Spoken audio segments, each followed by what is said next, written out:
नमस्कार। काव्यांग एजुकेशन के मंच पर आप सभी का स्वागत, आप सभी का हृदय की गहराइयों से अभिनंदन। आज काव्यशास्त्र के प्रश्नों को लेकर आपके बीच मौजूद हूँ। काव्यशास्त्र के प्रश्नों की आपकी ओर से डिमांड थी और आप कह रहे थे कि प्रश्न लगातार काव्यशास्त्र से भी कुछ पूछे जाएं, तो मुझे लगा कि ठीक बात है और आपके उसी मार्गदर्शन को निभाने के लिए, आपकी उसी बात को निभाने के लिए ये क्लास आपकी है। चलिए क्लास को अब शुरू करते हैं। अपन काव्यशास्त्र के प्रश्न हैं। इससे पहले जो भी साथी जुड़े हुए हैं वो एक बार सबको बता दीजिएगा, थोड़ा सा सूचना दे दीजिएगा। क्लास लाइव हो चुकी है और जैसा कि मैं देख पा रहा हूँ आप सभी लोग अब क्लास लेने के लिए लगभग तैयार भी होंगे, तो क्यों ना ये कारवा बढ़ाया जाए और क्लास को आगे कंटिन्यू किया जाए। काव्यशास्त्र के प्रश्न है और चूंकि ये इम्पोर्टेंट प्रश्न है काव्यशास्त्र की दृष्टि से, तो आप सब इनका जवाब भी बेहतर ढंग से देंगे, ऐसा मुझे उम्मीद है। क्योंकि जो विद्यार्थी जवाब देता है वो पढ़ के ही देता है और मुझे लगता है कि आप बहुत पढ़ने वाले लोग हैं, तभी तो रेगुलर क्लासेस लेते हैं। तो चलिए स्टार्ट करते हैं क्लास को। पहला प्रश्न, वात्सल्य रस की परिकल्पना करने वाले विद्वान कौन से हैं? ऐसे विद्वान का नाम बता रहा है जिन्होंने वात्सल्य रस की कल्पना की है। और साथियों यहाँ पर जो आपके जवाब हैं, यहाँ पर उसमें एक बात याद रखिएगा कि ये पंडित जगन्नाथ है, इनका नाम जगन्नाथ है, पंडित जगन्नाथ है। भोजराज, आचार्य भोजराज, अप्पय दीक्षित और पंडित विश्वनाथ। अब आपको बताना है सही जवाब कौन सा है। वात्सल्य रस जो बच्चों के ऊपर आधारित है, जिसमें वत्सल भाव होता है। आपने जैसे कभी यशोदा माता को पढ़ा हो, दो प्रकार के वात्सल्य होते हैं, एक संयोग वात्सल्य और एक वियोग वात्सल्य। यशोदा माता के बारे में जैसे कई आते हैं वात्सल्य के उदाहरण। संयोग वात्सल्य में माँ यशोदा कृष्ण को अपने पास रखती है। ऐसे सूरदास ने कई पद लिखे हैं। यशोदा हरि पालने झुलावे, यशोदा हरि पालने झुलावे, हलरावे मलरावे दुल्हावे, आवे जोई सोई गावे। क्या करती है माँ यशोदा? उसको हिलाती है, प्रेम करती है और जो मन में आता है वो गावे। हलरावे दुलरावे मलहावे, आवे जोई सोई गावे, मेरे लाल को आओ निंदरिया काहिनवानी सुलावे, कबहू अधर हरि उड़ लेत है, कबहू अधर कबहू नैन हरि मूंद लेत है, कबहू अधर फरकावे, हरि पालने झुलावे यशोदा, हरि पालने झुलावे। ये कैसा उदाहरण है? संयोग वात्सल्य, यानी यहां पर ये मां यशोदा कृष्ण के साथ है। एक होता है दोस्तों वियोग वात्सल्य।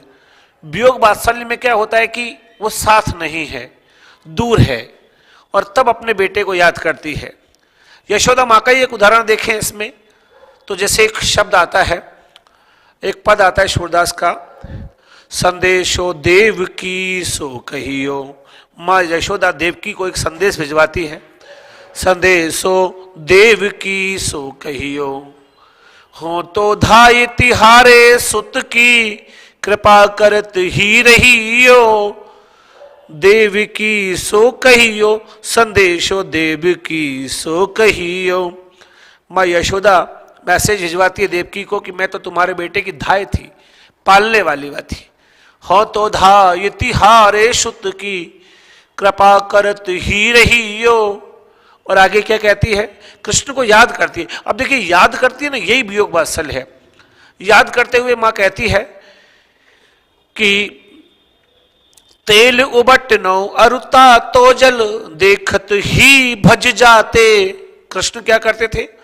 गरम गरम तेल की उबटन और गरम पानी देख के भाग लेते थे। तेल उबट न अरुता तो जल, देखत ही भज जाते, जोई जोई मांगत सोई सोई देती, नियम धर्म के नाते, हो तो धाय तिहार सुत की, कृपा करती ही रहियो, देव की सो कहियो, संदेशो देव की सो कहियो। अब ये जो शब्द है ना, इनमें वियोग वात्सल्य है। अब मैंने आपसे पूछा है कि इस रस की, वात्सल्य रस के बारे में जो कल्पना है, वात्सल्य रस के बारे में बताने वाले विद्वान है, उनमें कौन है। अब आपके सामने ऑप्शन है, आप चाहें जिसको चूज कर सकते हैं। जैसे कि ऑप्शन के बतौर आपके सामने पंडित जगन्नाथ है, भोजराज है, अप्पे दीक्षित है और विश्वनाथ है। बताइए क्या होगा आंसर। आंसर आपको ही देना है, ये याद रखिए, आंसर आप ही देंगे, बताना आपको ही है, मुझे नहीं। जी बताइए बताइए। पहला प्रश्न आपके सामने है, एग्जाम्पल आपके सामने है, जवाब दीजिएगा सही आंसर क्या होगा। देखिए वात्सल्य रस की कल्पना जो है पंडित विश्वनाथ ने करी थी, आचार्य विश्वनाथ ने करी थी। डी यहां पर आंसर होगा, है ना। तो यहां पर डी आंसर है दोस्तों। ओके नेक्स्ट चलते हैं, दूसरे प्रश्न की ओर बढ़ते हैं। भक्ति रस की परिकल्पना देने वाले विद्वान है। दूसरा भी एक अच्छा प्रश्न है, भक्ति रस के बारे में सबसे पहले किसने बताया था। आपसे पूछा है भक्ति रस की परिकल्पना सबसे पहले किसने दी थी। कमेंट आपके आने चाहिए। किरण बर्थ जी, जो भी जवाब है ना थोड़ा खुल के दिया करो। राहुल बरोड़ साहब, कोई दिक्कत नहीं है, आप तो खुल के दो जवाब, टेंशन किस बात की है। जो भी आ रहा है वो दो, नहीं आ रहा तो कोई बात नहीं, इतना तनाव नहीं लेना कि साहब आ नहीं रहा है तो घबरा जाएं, ऐसा कुछ नहीं। जवाब दो बस, सही गलत देखा जाएगा। प्रश्न आपका पढ़ा, प्रश्न पढ़ने के बाद जवाब दिए, बस इतना देखना जरूरी होता है। अब देखिए भक्ति रस पर अगर आते हैं तो आपको पता है कि सगुण भक्ति में जीव गोस्वामी, रूप गोस्वामी नाम आपने सुने होंगे। रूप गोस्वामी जी जो थे ये एक ऐसे व्यक्ति थे जिन्होंने भक्ति रस के बारे में बहुत कुछ बताया और साथ के साथ कृष्ण भक्ति को जीवंत रूप में इन्होंने फैलाया है। तो बिल्कुल यहां पर एक सही जवाब आया है यहां पर प्रमोद कुमार जी का। तो ये आंसर दोस्तों रूप गोस्वामी सी हो जाएगा। ठीक है, अगली बात सुनेगा। तीसरा प्रश्न, शांत रस का स्थायी भाव तन्मयवाद को मानने वाले आचार्य है। जो शांत रस है उसका स्थायी भाव तन्मयवाद है, यानी तन्मयत्वम रसम। तो शांत रस में तन्मय हो जाना, उस चीज में खो जाना, ये किसने कहा कि यही शांत रस का स्थायी भाव है। आपको पता है ना शांत रस का स्थायी भाव है निर्वेद या सम। नॉर्मली हम क्या मानते हैं, निर्वेद या फिर इसको शम भी बोलते हैं।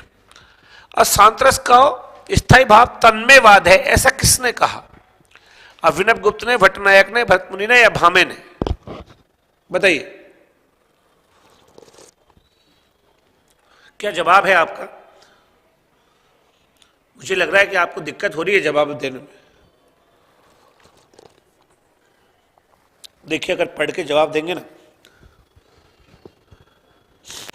तो अच्छा भी लगेगा। क्या हो सकता है, आपको पता है तन्मयत्वम रसम की अवधारणा अभिनव गुप्त की अवधारणा है। तो ये मैंने आपको लाइन ही बोल दी थी कि तन्मयत्वम रसम, तो वहां से याद रखना कि तन्मयवाद की अवधारणा अभिनव गुप्त की है। चौथा प्रश्न देखिए दोस्तों, रस सूत्र की व्याख्या में किस आचार्य ने शैव दर्शन की मान्यताओं को अपनाया है।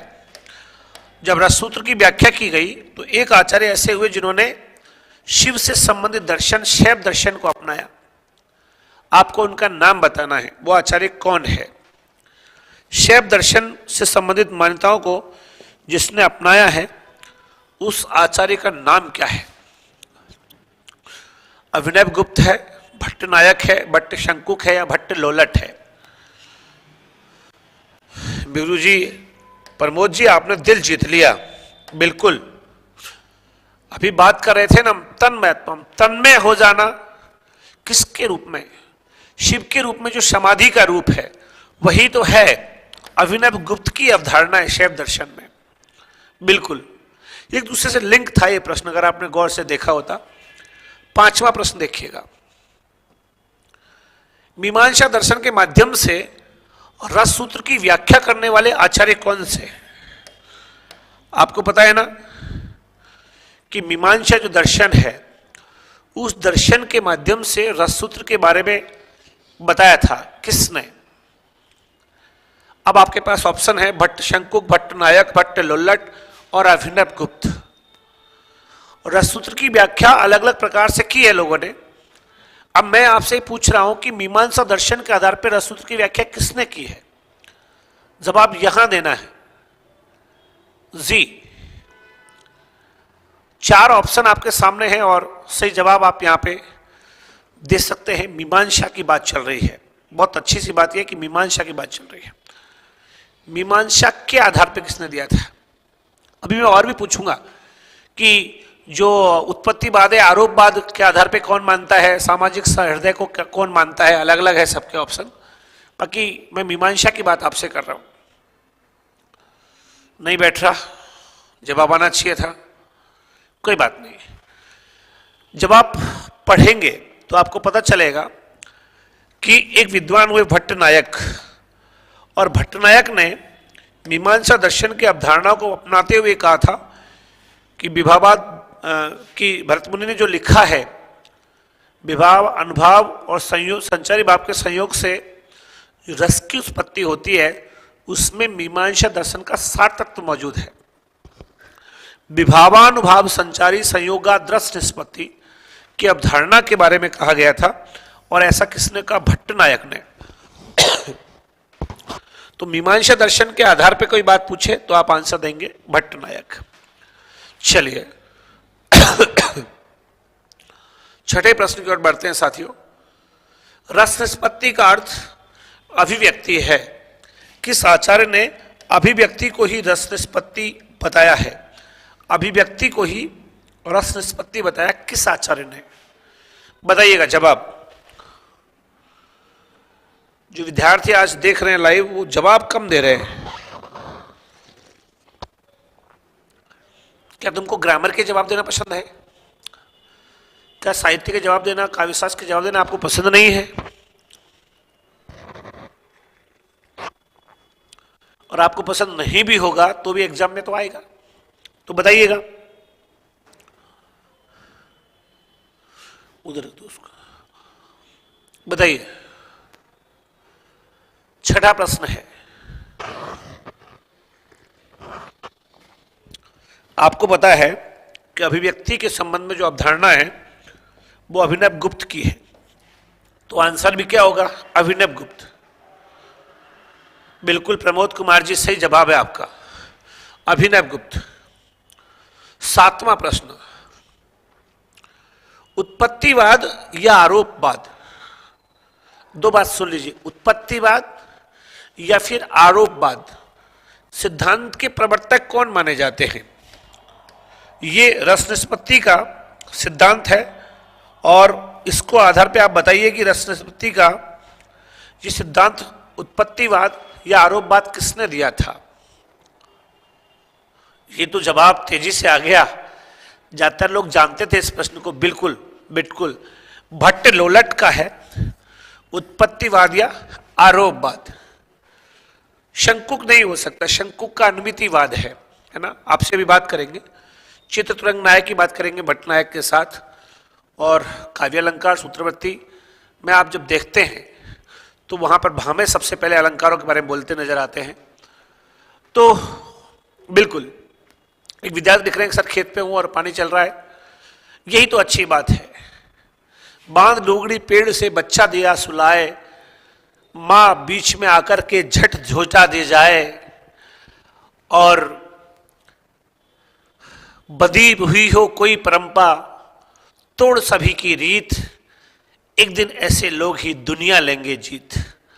तो सारी जो परंपराएं मूढ़वादी परंपराएं जो बंधी हुई है उनको तोड़ करके, और जो अपने मेहनत और पसीने से आगे बढ़ते हैं, प्रमोद जी वो जीतते हैं, आप भी जीतेंगे। अगले की ओर चलते हैं। 8वां प्रश्न, सामाजिक या सहृदय को रस का प्रत्यक्ष भोक्ता किस आचार्य ने सर्वप्रथम माना? देखिए सहृदय लिखा हुआ है, सहृदय को प्रत्यक्ष भोक्ता कहा है रस का। किसने? मतलब जब तक अच्छा हृदय नहीं होगा, सहृदय व्यक्ति नहीं होगा, तब तक उसको रस नहीं मिल सकता, ऐसा किस विद्वान ने कहा है? बस आपको यह बताना है।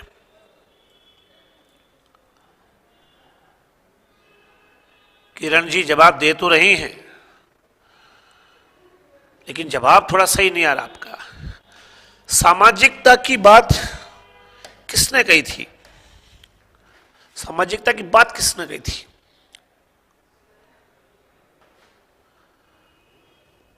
हाँ, तबीयत थोड़ी बहुत ठीक हुई है आज ही, बिल्कुल। सामाजिकता की बात भट्ट नायक ने कही थी। तो यहां पे सामाजिकता या सहृदयता का आंसर होगा भट्ट नायक, इसलिए आंसर यहां पर ए करिएगा। बढ़ते हैं 9वें प्रश्न की ओर। चित्र तुरंग न्याय का दृष्टांत देने वाले आचार्य है। रस की निष्पत्ति होती है ना, उसमें यह कहा गया था कि घोड़े के चित्र के आधार पर वो घुड़सवार के संबंध में बातें जानता है और उसमें रस अनुभव करता है। इसे बोलते चित्र तुरंग न्याय। ये सिद्धांत जब रस के बारे में दिया था तो ये उदाहरण किसने दिया था? जब अनुमितिवाद की कल्पना की गई थी ना, तो अनुमितिवाद की परिकल्पना में चित्र तुरंग न्याय की बात की गई थी। अब आप समझ गए होंगे कि किसने कहा। अनुमितिवाद की अवधारणा मैंने आपको बताई, और आप जानते हैं कि अनुमितिवाद किसने दिया था? भट्ट शंकुक ने। तो यहां पर क्या आंसर हो जाएगा? बी, ओमवीर जी, रीना शर्मा। नेक्स्ट 10वां प्रश्न, रस निष्पत्ति की प्रक्रिया में साधारणीकरण जो है की परिकल्पना देने वाले पहले आचार्य कौन से? साधारणीकरण के बारे में बहुत सारे लोगों ने अलग अलग बात कही है। आपको बताना है कि साधारणीकरण के बारे में सबसे पहले किसने कहा? प्रथम आचार्य कौन है जिसने साधारणीकरण के बारे में कहा? रुद्रट, भामे, भरत मुनि और भट्ट नायक। 4 ऑप्शन है। सबसे पहले साधारणीकरण के सिद्धांत के बारे में किसने बोला था, यह आपको बताना है।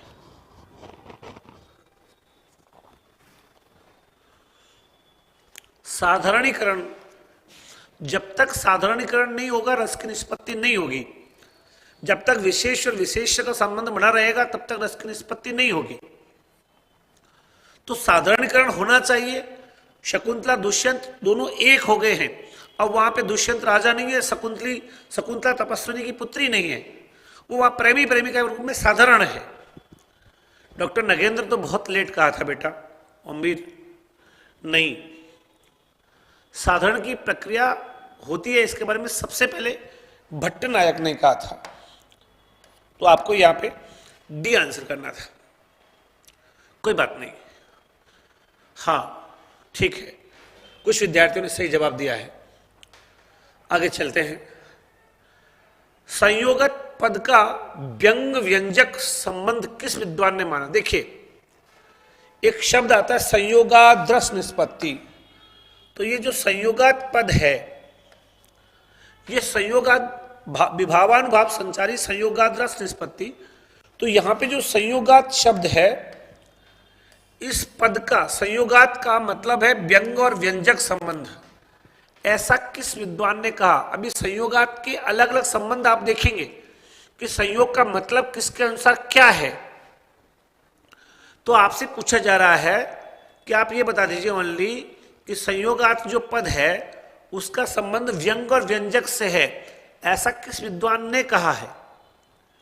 बाकी इसका तो संयोगात का तो भोज्य भोजक भी संबंध होगा, ठीक है। हाँ, सांख्य दर्शन के आधार पे होगा, अनुपाप्य अनुक्रम संबंध होगा, बहुत सारे होंगे। किरण भट्ट जी कह रहे हैं कि मेरे को कोर्स लेना है आपका। कोर्स लेने के लिए कुछ नहीं करना आपको, 9828404200 ये ऑफिस का नंबर है जो आपको स्क्रीन पर दिख रहा है, और 9414153400 ये मेरा नंबर है, यानी मानव शर्मा। अब आप क्या करें, कोई सी भी नंबर पे व्हाट्सएप कर दीजिएगा, आपको वहाँ से जानकारी मिल जाएगी और कोर्स दे दी जाएगा, ठीक है। मुझे बताइए संयोगात पद का मतलब क्या है, व्यंग व्यंजक किसके अनुसार है? व्यंग व्यंजक का संबंध अभिनव गुप्त ने बताया था, बिल्कुल बी आंसर है। यहाँ पे बहुत सारे लोगों ने सही भी जवाब दिया है, ठीक है। इसके बाद 13वें प्रश्न में चलते हैं। न्याय दर्शन के माध्यम से रस सूत्र की व्याख्या करने वाले आचार्य कौन से हैं? न्याय दर्शन के आधार पर रस सूत्र की व्याख्या किसने करी है? मम्मट ने, भट्टनायक ने, भट्ट शंकुक ने या भोजराज ने? अब अगर मैं बोलूंगा तो चक्कर पड़ेगा, क्योंकि मैंने पहले बताया अभी थोड़ी देर पहले, न्याय की बात चल रही है ना। हाँ, तो न्याय में एक दृष्टांत उन्होंने दिया था, क्या?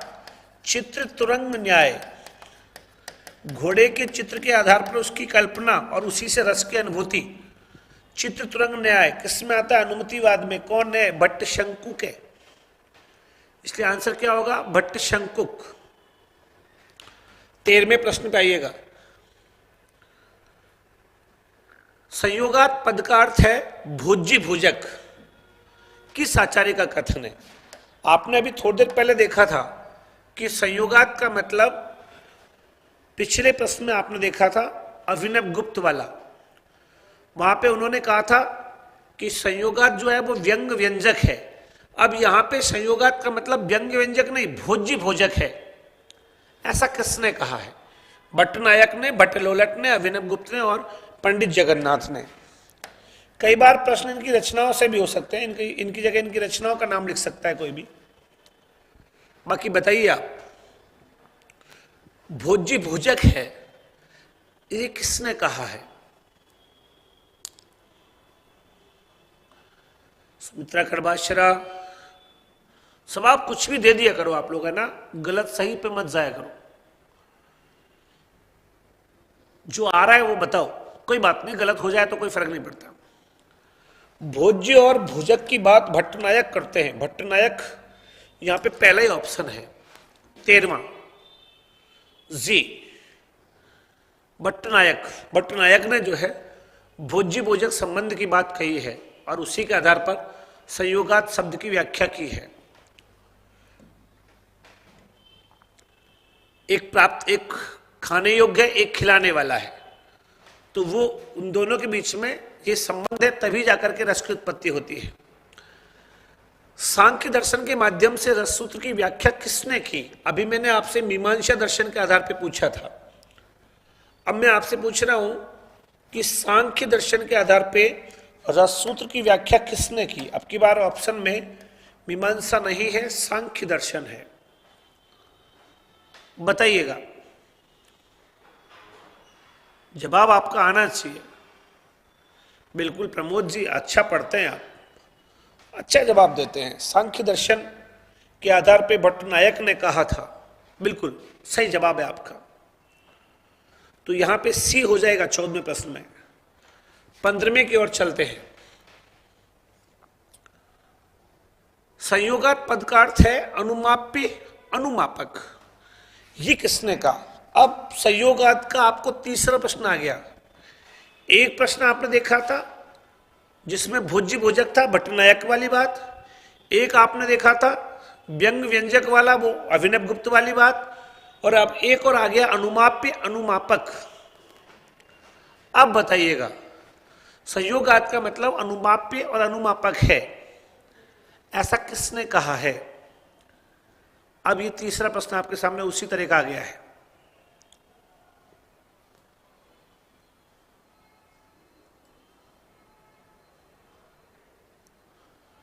क्या होगा आंसर?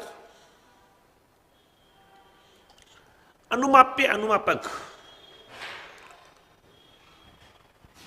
देखिए, ये नहीं हो सकता, पहले आ चुका है व्यंग व्यंजक में। अभी आपको मैंने थोड़ी देर पहले ही बात करी है शंकुक की, और अगर आपको मैं समझाऊं कि शंकुक का क्यों है, तो उन्होंने माना था ऐसा। तो यहां पर आप देखेंगे कि शंकुक ने जो विचारधारा मानी थी ना चित्रतुरंग न्याय की, वही उसका अनुमान है उसके आधार पर, और उसी से रस की निष्पत्ति मानी गई है। भरत मुनि का जो सूत्र है रस निष्पत्ति का, विभावानुभाव संचारी संयोगाद रस निष्पत्ति, उसकी व्याख्या अनुमाप्य अनुमापक के आधार पर की है। किसने? भट्ट शंकुक ने। ओके, इसके बाद अगले पे चलते हैं। संयोगात पद का अर्थ है उत्पाद्य उत्पादक। ये प्रश्न रिपीट हुआ है, बस थोड़ा सा अंतर हुआ है। अंतर क्या हुआ है कि आपको इस बार उत्पाद्य उत्पादक लिखा है, और आपको पता हो तो एक बार भोज्य भोजक भी आया था। अब बता दीजिए। अब तो बिल्कुल आसान हो गया जवाब देना। संयोगात पद का अर्थ उत्पाद्य उत्पादक, ऐसा किस आचार्य ने कहा है? ऐसा कहने वाले भट्ट लोलट हैं। भोज्य भोजक संबंध की व्याख्या आपने थोड़ी देर पहले देखी थी। ओके, चलते हैं। भट्ट लोलट, ये सब आपको याद रखना है कहां पे कौन सा संबंध है, और ये संबंध आपको चुटकियों में याद हो जाए, इसके लिए आपको काव्यांग एजुकेशन ज्वाइन करना चाहिए। काव्यशास्त्र का जो मर्मज्ञता से अध्ययन करवाया जाएगा, एक एक पॉइंट को समझा समझा के जो बढ़ा जाएगा,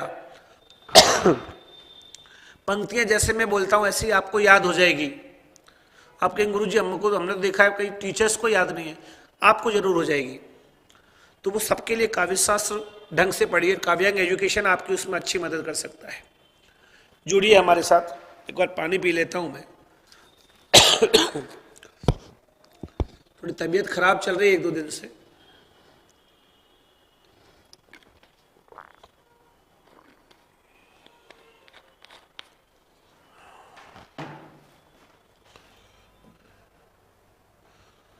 अगला देखिए, रस निष्पत्ति की प्रक्रिया में निर्विघ्नम संविधि श्रांति, निर्विघ्नम द्विशांति, दोनों विभाव और अनुभाव बिना विघ्न के आपस में एक दूसरे से मिलते हैं, ऐसा उल्लेख किसने किया है? भट्टनायक ने, भट्ट लोलट ने, अभिनव गुप्त ने, या पंडित जगन्नाथ ने? चारों ऑप्शन है। 17वां प्रश्न है, निर्विघ्नम संविधि श्रांति के बारे में किसने कहा है? किस विद्वान ने ऐसा बोला है? अब आपको जवाब देना चाहिए।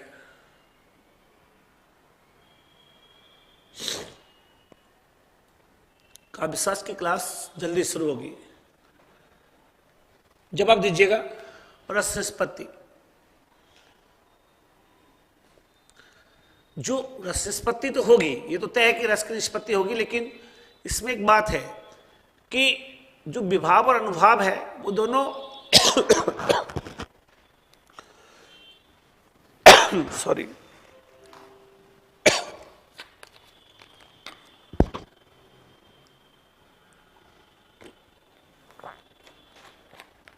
दोनों निर्विघ्न होकर के एक दूसरे से मिलते हैं। निर्विघ्नम संविधि श्रांति, ये सिद्धांत किसने दिया था? बस ये पूछा है आपसे।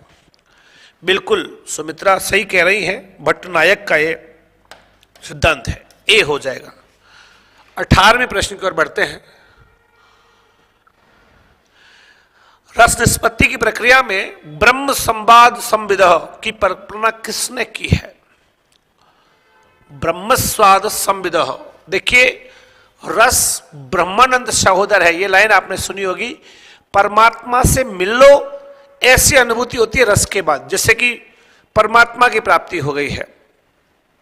ये किसने कहा है? 18वें प्रश्न पे आ रहा हूं मैं। प्रश्न 18, रस निष्पत्ति की प्रक्रिया में ब्रह्म स्वाद संविद रस को ब्रह्म के आनंद के समान प्राप्त होने वाला किसने बताया है? 18वां, नहीं, ये नहीं है यहां पर, रुद्र भट्ट ने नहीं कहा, ये कहा है भट्ट नायक ने। आंसर क्या होगा यहां पर? डी, भट्ट नायक। भट्ट नायक का कथन है। ओके, ये भट्ट नायक ही तो हैं जिन्होंने रस के बारे में अलग अलग प्रकार की कल्पनाएं बताई थी। एक और ऐसा ही प्रश्न आपके सामने आ रहा है।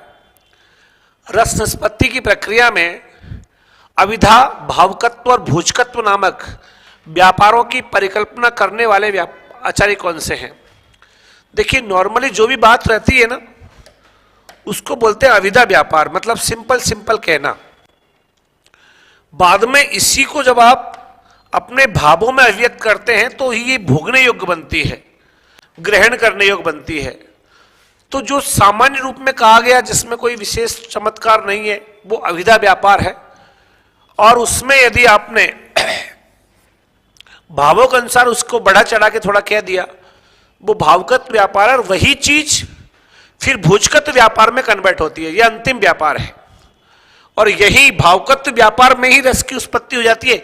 इसके बाद तो उसका भोग किया जाता है। तो भोजकत्व व्यापार से रस का मतलब नहीं, रस का मतलब भावकत्व पे, यही खत्म हो जाती है कहानी। ओके, अब आप ये बताइए, तीनों व्यापारों की कल्पना किसने करी? यानी ये तीनों व्यापारों के बारे में सबसे पहले किसने बताया था? जवाब दीजिएगा। आज जवाब आपके कम आए हैं क्योंकि काव्यशास्त्र आप कम पढ़ते हैं। पढ़ेंगे तो थोड़ा पता चलेगा।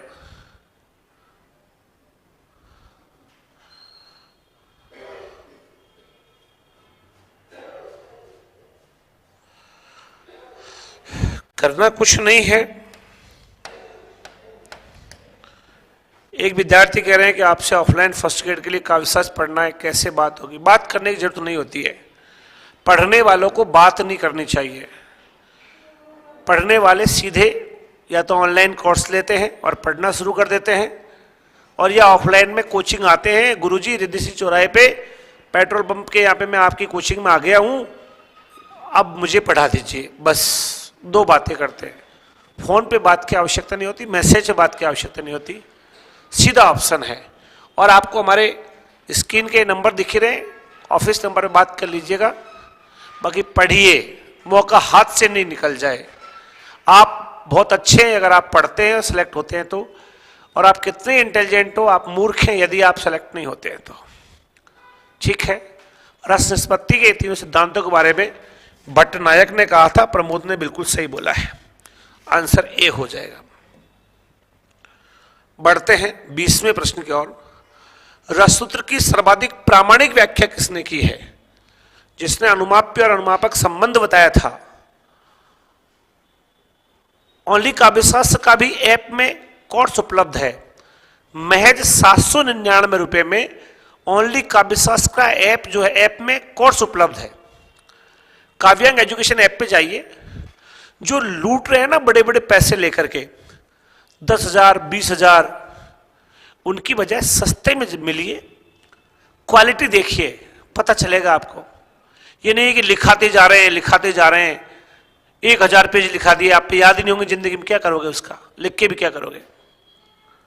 ऑफलाइन में पढ़ना है तो आइएगा रिद्धि सिद्धि चौराहे पे, हमारी कोचिंग है। रिद्धि सिद्धि चौराहे पे घूमते ही इंडियन ऑयल का पेट्रोल पंप पे, बस यही हमारी कोचिंग है, काव्यांग एजुकेशन। नंबर है, इस पर फोन कर लेना, आइए पढ़िएगा। ठीक है, चलिए। रससूत्र की जो सर्वाधिक प्रामाणिक व्याख्या जिस विद्वान ने की उसका नाम आपको बताना है। जी प्रमोद कुमार जी, क्या जवाब हो सकता है? जिसने रस सूत्र की सबसे प्रामाणिक व्याख्या की। मैंने भी आपको बताया ना, अनुमाप्य अनुनाक संबंध की व्याख्या करी, भोज्य भोजक संबंध की बात मैंने आपसे करी, और मैंने आपसे कहा था कि सबसे ज्यादा प्रामाणिक व्याख्या अभिनव गुप्त की। अभिनव गुप्त ये रहा, ऑप्शन सी हो जाएगा। आंसर है दोस्तों सी। समझ में आ रहा है कि नहीं आ रहा है, इतना बता दो। आ रहा है क्या पता, कहीं आपको आ ही नहीं रहा हो समझ में और बस मेरे कहने पे यहां भर रहे हो। चलो तो आगे चले, नेक्स्ट चलते हैं। रस निष्पत्ति की प्रक्रिया में सत्वोद्रेक, सत्वोद्रेक है, ट्रैक नहीं है, सत्वोद्रेक, सत्व का उद्रेक होता है। तीन रस होते हैं ना, तीन गुण होते हैं ना, सतोगुण तमो रजोगुण तमोगुण। तो सतोगुण का उदय होता है, यानी कि बहुत अच्छी फीलिंग आती है, मंगल कामना का भाव पैदा आता है। कब? जब रस की निष्पत्ति होती है। ऐसा किसने कहा? जयदेव ने, भट्टनायक ने, अभिनव गुप्त ने। जयदेव यहां पे 2 बार लिख दिया है ना। इसको मैं कुछ चेंज कर देता हूं, ज्यादा ठीक रहेगा। इसकी जगह मैं आचार्य विश्वनाथ लिख देता हूं। अब बता दीजिए, सत्वोद्रेक, सतोगुण की उत्पत्ति है।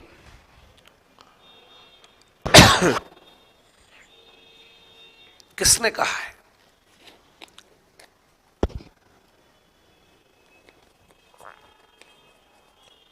कि हम रजनी जी यूपी बिजनौर से हैं, स्वागत आपका। यहां पे याद रखिएगा, सत्वोद्रेक यानी सतोगुण का उदय होता है, ऐसा भट्टनायक ने कहा था। आंसर क्या हो जाएगा? बी।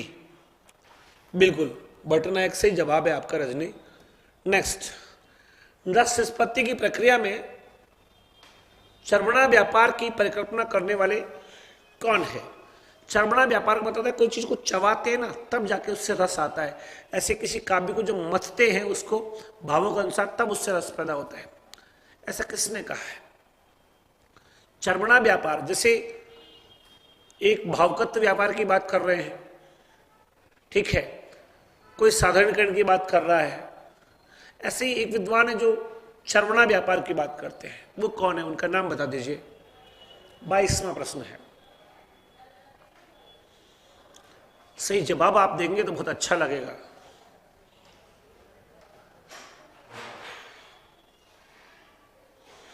नहीं आ रहा है, कोई बात नहीं, प्रमोद जी होता है, कई बार नहीं आ पाता।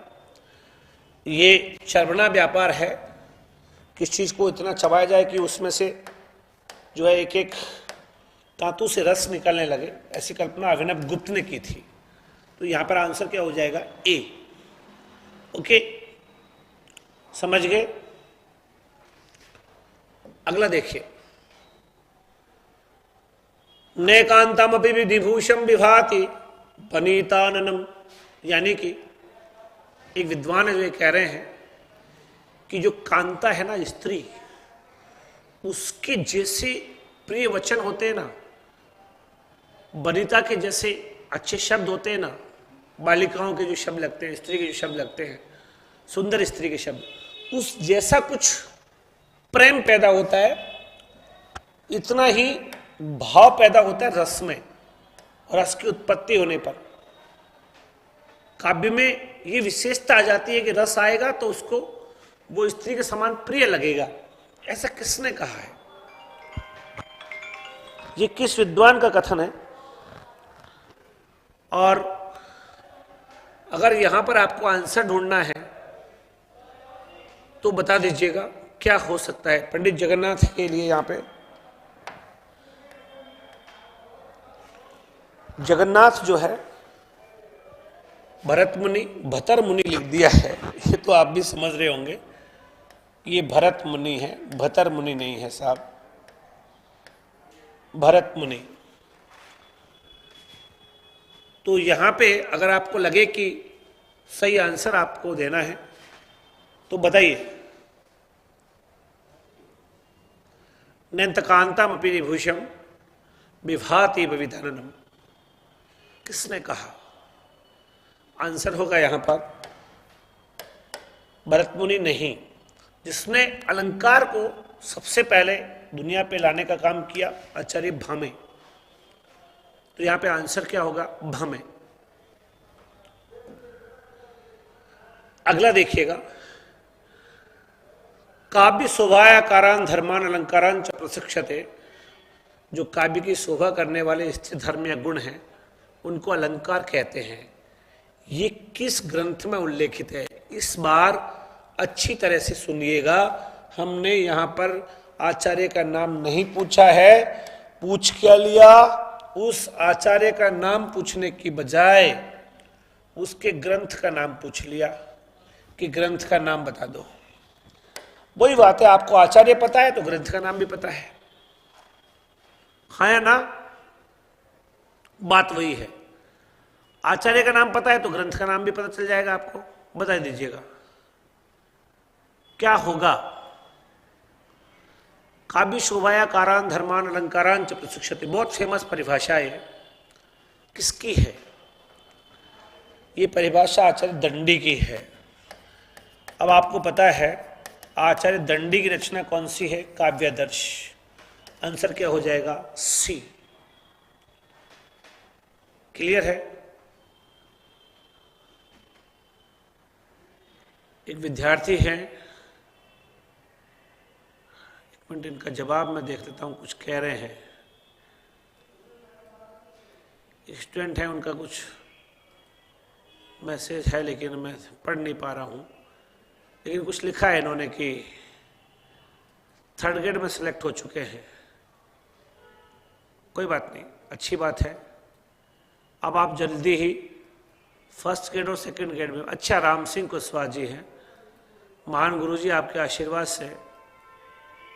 वेरी गुड, बहुत बढ़िया है आपकी बात, आप चिंता ना करें।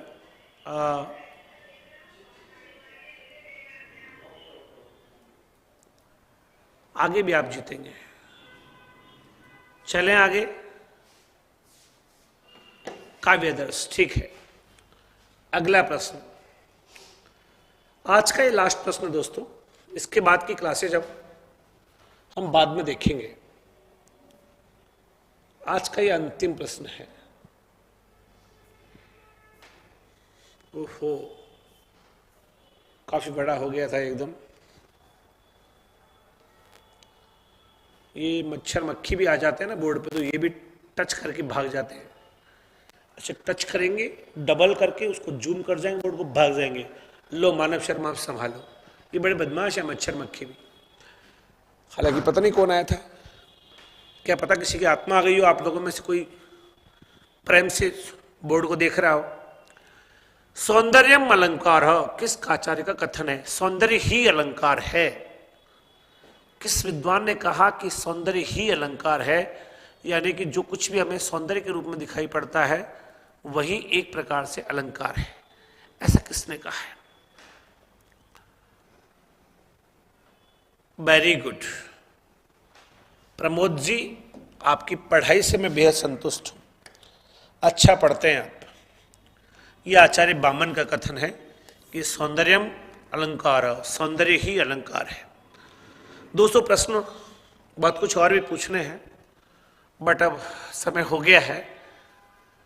कल एक कार्यक्रम है, उसमें भाग लेना है, इसलिए आज ही सवाई माधोपुर मुझे निकलना है।